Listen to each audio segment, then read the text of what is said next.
Steve, how's it going? I've been looking at pad design this week. You can combine these things to create mega pads or very big pads, whatever your preference for a large word is.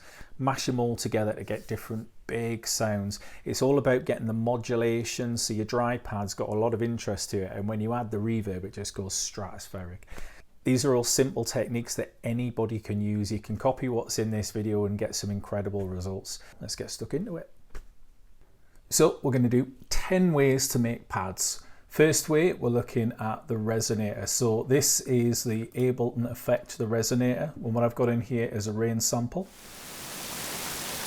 Really straightforward. We can use pretty much anything, but this one's got quite a nice dynamic range. So I'm going to turn on the Resonator. And I have this set at D sharp, but it's a D sharp minor chord, and I'm adding the third note of the chord at the top. So no matter what I play on the keyboard, it's going to play that same chord. Lower on the keyboard I get more deep notes, higher on the keyboard I get some higher notes, and I can easily change that chord. I've macroed this, and if I want to make it a major, I've just macroed that to change it straight away to the major. And I want to change that one up there as well. So the macros make it really easy to change between chords, otherwise it can be a bit of a pain. Now add that to a bit of reverb.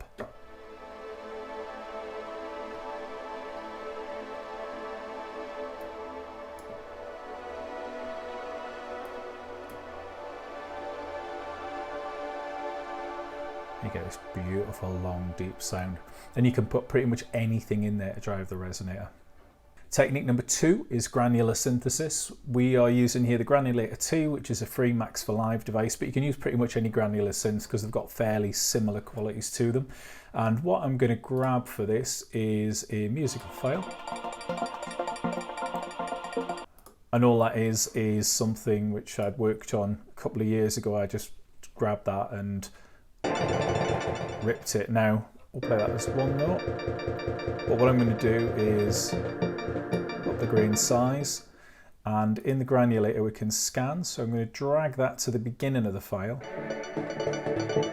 and that's going to scan through the whole sound file there. Now we can also slow that down a bit, add a little bit of spray so it's moving around. So if we add some reverb to that,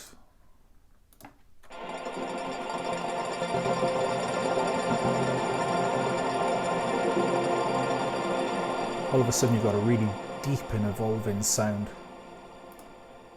Next, number 3, move on to FM synthesis. So what I've done with this is just dragged operator in, I've grouped it so I can add some macros, and I've put an envelope of a big attack, well, relatively 2-second attack, a 3.83 second delay, decay time, and what I've done is I've changed the envelopes on each of the operators so that they come in at different times. And this is just on the most basic setting of sine waves. You can see here in the EQ, there's quite a lot of movement to the sound, and that movement's going to sound fantastic when it goes through the reverb. Now, I can randomize, because of what I've set up in the instrument rack, I've randomized the waves and the algorithm that it's playing to. So I can just quickly click the button and just get a load of different pad sounds. If we bring that EQ back down, I put that through the reverb.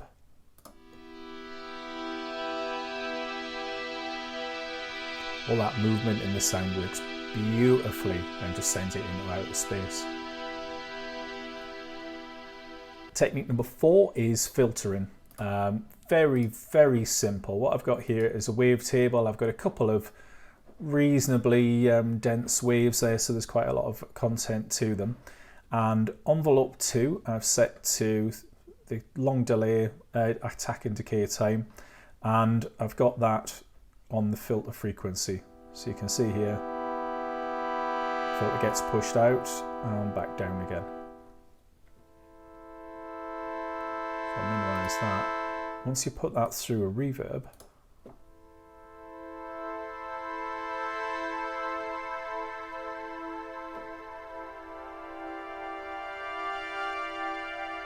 it works absolutely beautifully. And you can also loop that envelope. If you're going to loop it, you need to take the release down.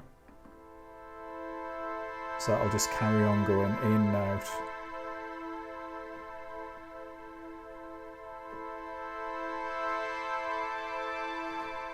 Beautiful. Technique number 5 is using Wavetable to morph the wavetables. So if I maximize that, we've got a very, very simple sound. We're just on the top of a triangle wave there. And you can see at the bottom we're using the modern. And I'll just up the fold of the wave a little bit. And down here we've got LFO1, and we're going to increase what that does to the fold. Yeah, it's changing that sound gradually over time. I'm also going to do that on the warp with LFO1. If I take the fold off, you can see the warp working by itself there. And then with LFO2, I've got a slightly different rate on it. And I'm going to put that on the position. So that's moving that up from a triangle up to a sawtooth and then back down closer to the sine wave. So you can see on the EQ there, we're drastically changing the harmonics. Creates a lovely deep sound, and then we'll put that into the reverb bus.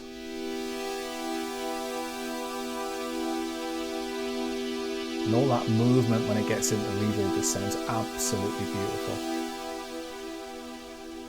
Number 6 is Unison. Just using a very simple, this is the patch that gets loaded with analog.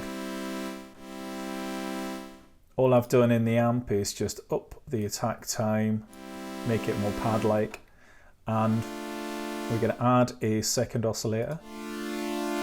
And you see we've got one at 0.01 and at minus 0.1, so that creates its own unison, it gives a width to the sound.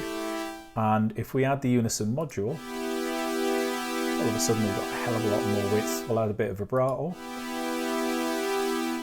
And it's giving us that movement if you look at the EQ. And if we put that through reverb, got a really lovely movement sound in there. Awesome. Reverb makes everything great. 6A is the Unison module within the Wavetable synth. It's absolutely beautiful. So I've just got a, I'll keep it as a basic wave actually. It's just using the envelope just to increase the wave up and down a little bit. We had the Unison module on this on the Classic. It's just instant beautiful sound. You put that through a reverb.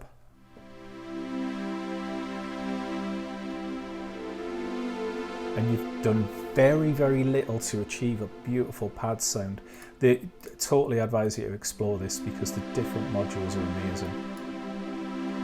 You can get a little bit CPU intensive even with a good machine, but they sound fantastic, especially when you start layering them. Number 7 is a little bit of a cheat because it's not using Ableton, it's actually using the Reason Rack plugin. But there is a reason for Reason, and that is because the Europa synth, I can map an envelope to widen the unison. So this works best on headphones. You can see on the visual there that the Unison module gets pushed out as we play a chord. There might be a way to do this in Ableton, but I don't know what it is. But you add that to reverb and it just sounds fantastic.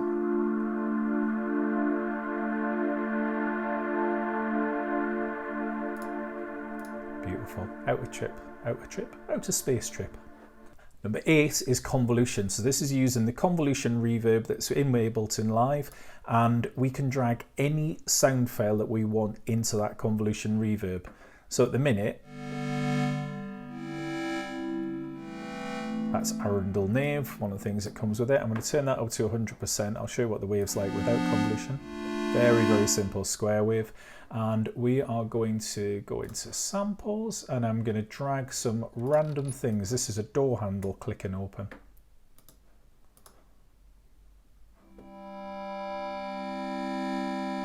So that sound wave there is creating a reverb. So it's effectively a sound design tool when you're doing things that aren't actually a reverb. Creates incredibly weird sound. I've got some fizz sounds which might not work or might. It clearly hasn't worked at all. That doesn't really work. This is me making a cup of tea. Again, that one doesn't really work. Frying pan.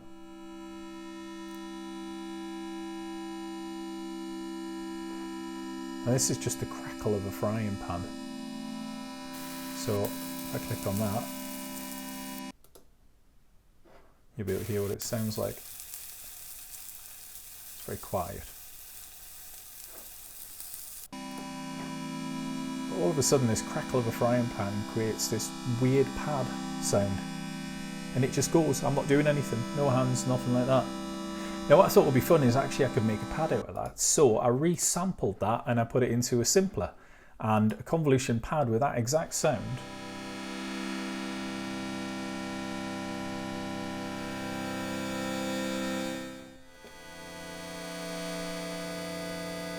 And it's something that's got a lot of interest, a lot of movement to it. And if we put that through the reverb,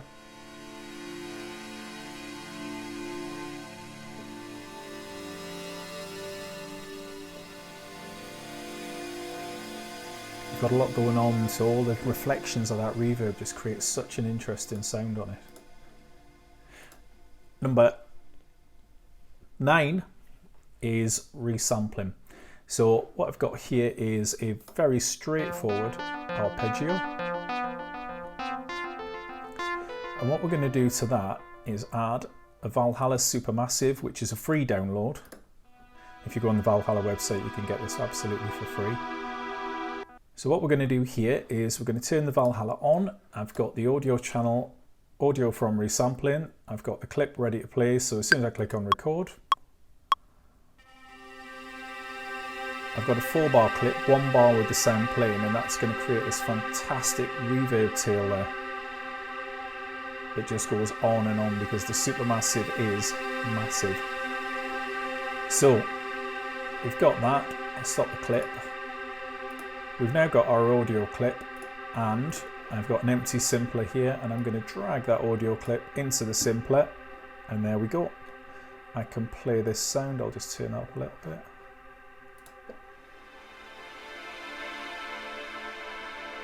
Fantastic, you've got a ready-made pad sound. You just need to up your release there.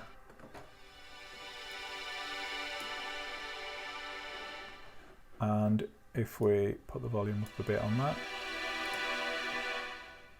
Now bearing in mind that's already got a lot of reverb on it, so now we're going to be double reverbing it by putting it through the reverb bus. So it creates a very, very unique sound, doubling that reverb. It just makes it sound really, really big. Absolutely fantastic sound to that. Number 10 is combining things, layering things to get different sort of sounds, different feels to things. What I've done here, I've dragged in 4 of the techniques that we've already used, and I've just put them into an instrument rack, and I've combined them all. So we've got the filtered, the wave morph, the Unison, and the FM synth. So as a combination,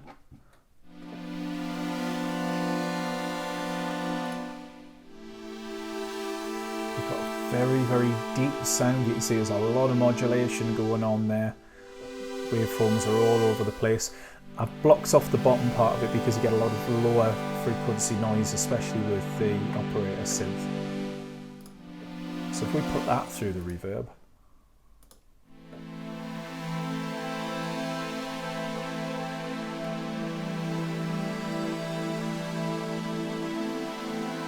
fantastic. Proper space trick, right?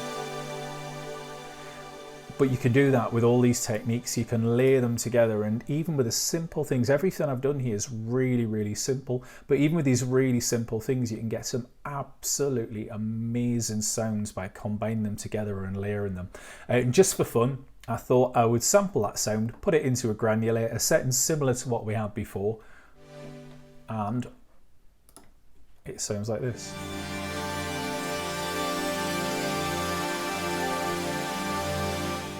And that's with 0 reverb on it. That is just sampling the dry pads themselves. So if we pop that through the reverb,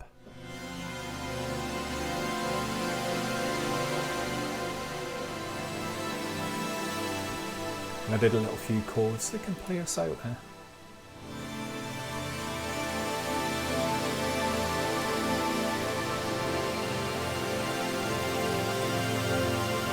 Absolutely huge sound.